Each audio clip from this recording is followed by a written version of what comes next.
Hi all, ಇವತ್ತು ನಾನು ನಿಮಗೆ ಕೊಡಗು ಶೈಲಿಯ ಕಾಡು ಮಾವಿನ ಹಣ್ಣು ಸಾರನ್ನು ಹೇಗೆ ಮಾಡೋದು ಅಂತ ಹೇಳಿ ತೋರಿಸ್ತಾ ಇದ್ದೀನಿ. ಮೊದಲಿಗೆ ಒಂದು ಪಾತ್ರೆಯಲ್ಲಿ 4ರಿಂದ 5 ಟೇಬಲ್ ಸ್ಪೂನ್ ಆಗುವಷ್ಟು ಎಣ್ಣೆ ಹಾಕ್ಕೊಳ್ಳಿ. ಎಣ್ಣೆ ಕಾದ ಹಾಗೆ ಸಾಸಿವೆ, ಹಸಿಮೆಣಸಿನ್ಕಾಯಿ ಮತ್ತು ಒಂದು ಮೀಡಿಯಮ್ ಸೈಜ್ ಈರುಳ್ಳಿನ ಸ್ಲೈಸ್ ಮಾಡಿ ಹಾಕ್ಕೊಳ್ಳಿ. ಎಣ್ಣೆಯಲ್ಲಿ ಇದನ್ನು ಚೆನ್ನಾಗಿ ಫ್ರೈ ಮಾಡ್ಕೋಬೇಕು. ಈರುಳ್ಳಿದು ಬಣ್ಣ ಬಿಡೋವರೆಗೂ ಚೆನ್ನಾಗಿ ಇದನ್ನು ಮಿಕ್ಸ್ ಮಾಡ್ಕೊಳ್ಳಿ. ಹೀಗೆ ಚೆನ್ನಾಗಿ ಫ್ರೈ ಮಾಡ್ಕೋಬೇಕು. ಇದರ ಜೊತೆಗೆ ಒಂದು 4ರಿಂದ 5 ಬೆಳ್ಳುಳ್ಳಿನ ಜಜ್ಜಿಬಿಟ್ಟು ಹಾಕ್ಕೊಳ್ಳಿ. ಜಜ್ಜಿ ಹಾಕೋದ್ರಿಂದ ಒಂದು ಒಳ್ಳೆ ಫ್ರೇಗ್ರೆನ್ಸ್ ಸಿಗುತ್ತೆ ಸಾರಲ್ಲಿ. ನಾನು ಆಲ್ರೆಡಿ ಇಲ್ಲಿ 7ರಿಂದ 8 ಮಾವಿನ ಹಣ್ಣನ್ನು ಚೆನ್ನಾಗಿ ತೊಳೆದು ಸಿಪ್ಪೆ ಮತ್ತು ಗೊರಟನ್ನು ಸಪ್ರೇಟ್ ಮಾಡಿ ಅದಕ್ಕೆ ಉಪ್ಪು, ಅರಿಶಿನ ಹುಡಿ ಮತ್ತು ಮೆಣಸುಡಿನ ಹಾಕಿ ಮಿಕ್ಸ್ ಮಾಡಿ ಇಟ್ಕೊಂಡಿದ್ದೆ. ಅದನ್ನ ಇವಾಗ ಇದಕ್ಕೆ ಹಾಕಿ ಚೆನ್ನಾಗಿ ಮಿಕ್ಸ್ ಮಾಡ್ಕೊಳ್ತಾ ಇದ್ದೀನಿ.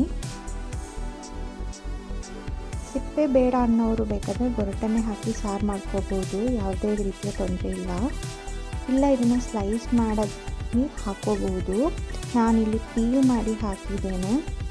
ಒಂದು 2ರಿಂದ 3 ನಿಮಿಷ ಬಿಟ್ಟ ಹಾಗೆ ಮಾವಿನ ಹಣ್ಣಿಂದ ನೀರೆಲ್ಲ ಬಿಟ್ಕೊಳ್ಳುತ್ತೆ.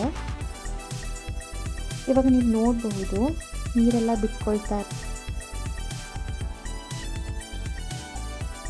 ನಾನು ಇವಾಗ ಒಂದು ಕಟ್ಟಿಯಷ್ಟು ಬೆಲ್ಲ ಹಾಕಿದ್ದೀನಿ.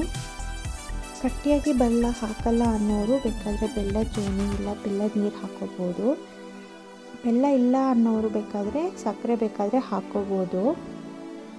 ಇವಾಗ ಇದನ್ನು ಚೆನ್ನಾಗಿ ಮಿಕ್ಸ್ ಮಾಡ್ಕೊಳ್ಳಿ. ಇದ್ರ ಜೊತೆಗೆ 1 ಗ್ಲಾಸ್ ಆಗುವಷ್ಟು ನೀರನ್ನು ಹಾಕ್ಕೊಳ್ಳಿ.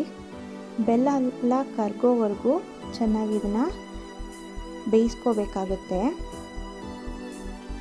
ಈ ಮಾವಿನ ಹಣ್ಣು ಸಾರು ಮಾಡೋದು ತುಂಬ ಸುಲಭ. ತುಂಬ ಇಂಗ್ರೀಡಿಯೆಂಟ್ಸ್ ಏನೂ ಬೇಕಾಗಿಲ್ಲ, ಸಿಂಪಲ್ಲಾಗಿ ಮಾಡ್ಕೋಬೋದು.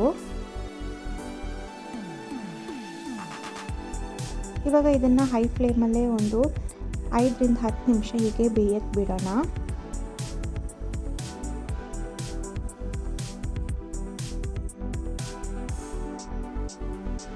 ಇವಾಗ ನೀವು ನೋಡ್ಬೋದು ಇದು ಚೆನ್ನಾಗಿ ಕುದೀತಿದೆ, ಬೆಲ್ಲ ಎಲ್ಲ ಕರಗಿದೆ. ನಾನು ಇವಾಗ ಒಂದು 5ರಿಂದ 6 ಕರಿಬೇವು ಸೊಪ್ಪು ಹಾಕಿದ್ದೀನಿ. ಇವಾಗ ಚೆನ್ನಾಗಿ ಮಿಕ್ಸ್ ಮಾಡ್ಕೊಳ್ತಾ ಇದ್ದೀನಿ.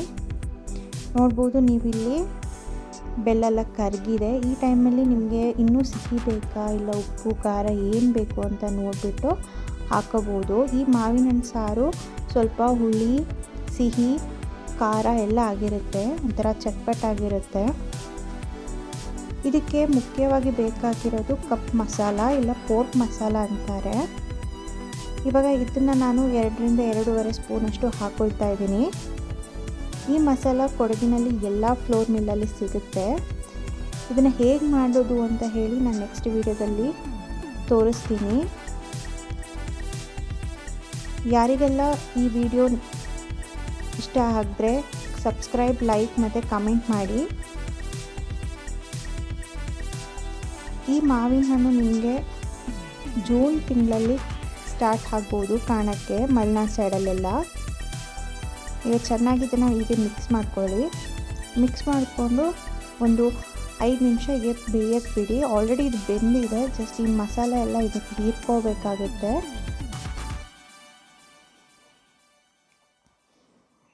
ಇದನ್ನು ಬೇಕಾದರೆ ಅನ್ನದ ಜೊತೆಗೆ ತಿನ್ನಬಹುದು, ಇಲ್ಲ ಬೇರೆ ಯಾವುದೊಟ್ಟಿಗಾದರೂ ಇದೊಂಥರ ಚಟ್ಪಟ್ ಕಾಂಬಿನೇಷನ್. ಇಲ್ಲಿ ನಾವು ಅನ್ನದ ಜೊತೆನೇ ಹೆಚ್ಚಾಗಿ ತಿನ್ನೋದು, ಒಂಥರ ಸೈಡ್ ಡಿಶ್ ಥರ.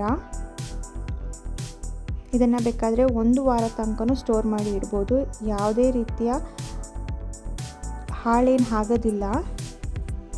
ಈಗ ನೋಡಿ ಇದು ಥಿಕ್ನೆಸ್ ಬಂದಿದೆ ಸಾರು. ಇದನ್ನ 5-5 ನಿಮಿಷಕ್ಕೆ ಹೀಗೆ ಕೈ ಆಡಿಸ್ತಾ ಇರಬೇಕು, ಇಲ್ಲದಿದ್ದರೆ ತಳ ಹಿಡಿದ್ಬಿಡುತ್ತೆ. ಈ ವಿಡಿಯೋ ನಿಮಗೆ ಇಷ್ಟ ಆದರೆ ಸಬ್ಸ್ಕ್ರೈಬ್ ಮತ್ತು ಕಮೆಂಟ್ ಮತ್ತು ಲೈಕ್ ಮಾಡಿ. ನಾನು ನೆಕ್ಸ್ಟ್ ವಿಡಿಯೋದಲ್ಲಿ ಹೊಸ ರೆಸಿಪಿ ಒಟ್ಟಿಗೆ ಬರ್ತೇನೆ. ಈಗ ನೋಡಿ ರೆಡಿ ಆಗಿದೆ ಫುಡ್ ಸ್ಟೈಲ್ ಮಾವಿನ ಹಣ್ಣು, ಕಾಡು ಮಾವಿನ ಹಣ್ಣು ಸಾರು ರೆಡಿ ಟು ಸರ್ವ್.